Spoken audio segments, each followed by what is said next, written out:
Hey there, this is Todd with another Port City Classic movie review. This time we're looking at 1981's Heavy Metal, the animated feature. When this movie came out, I thought this was one of the best animated features ever put on film.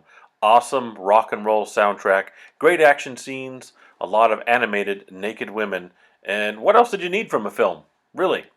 I was sold. I was also 15, so yeah, put that in the proper perspective. I have to say I still like it, admittedly with slightly less adolescent fervor than when it was originally released, and even for a few different reasons as an adult.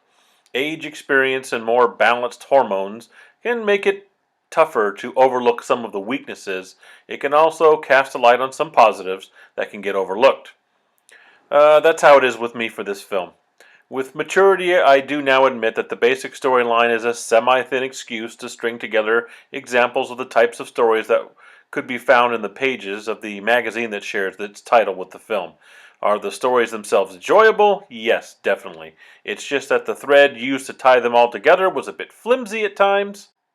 The voice work is mostly pretty good and includes work from John Candy and Hal Ramis among the cast, as it was of quite a few others. The animation is pretty good. American animation at this time sometimes kind of suffered if it was non-Disney, if you know what I mean. They were really the only big game in animation for America. And the Japanese animation that was just beginning to become popular in the U.S. at the time uh, hadn't really made a huge hit yet. So this movie was actually fairly unique for its time. The film showed that somebody else could do it too. It certainly covers more adult territory than any Disney animated feature. The cartoon is not for kids. I still like the soundtrack to this day. It really does fit and add to the film.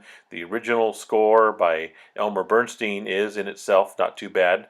The real stars of the soundtrack are the songs by the various heavy metal rock bands. It was those songs that helped make this film popular in its time. It was the rock music that really added to the action of the film. You put it all together, I think it comes up to a really enjoyable movie. Um, I still give it an 8 out of 10. Definitely has its adult themes. It's got graphic violence.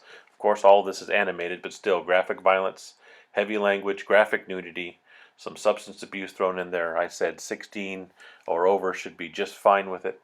Um, Other than that, it's a really good animated feature coming out of the 80s. If you get a chance to check it out, I wholeheartedly suggest it.